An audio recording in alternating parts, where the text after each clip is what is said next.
Hi, it's Daniel here from Conqueror 4x4. Let's just talk wet pack up for a second, and I'll show you a pretty cool feature of the front awnings. So, I don't know, some people are cursed when it comes to wet pack ups. That would be me. I've done it more times than I've done dry pack ups. And let me start off by saying there is no avoiding the fact that when you do a wet pack up, do your best as you go, but when you get home, you're gonna have to open things up and you're gonna have to let them air or breathe, or you'll pay the price. But when it comes to the awning, this is an interesting one. When you start to unpack it, as you can see, it sags down a little bit, and when there's water right up the top there, it's quite hard to reach. I tend to go around and I give it, even with a simple rag, and wipe things down, but I'll show you how cool the water beading is on the pre-seasoned canvas that comes with the Conqueror. So if you check this out, for example, the water's going to run down, but if you look now, it's beading. So you can see that?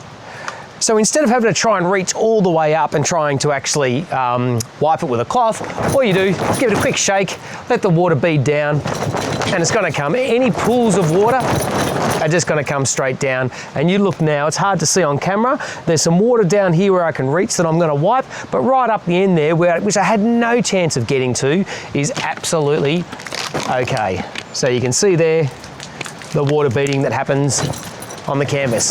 So, is it pre-seasoned? Yes. Does it water bead? Yes. Anyway, unfortunately, that's water pack up. Hope you don't have to go through too many. See you out in the trails.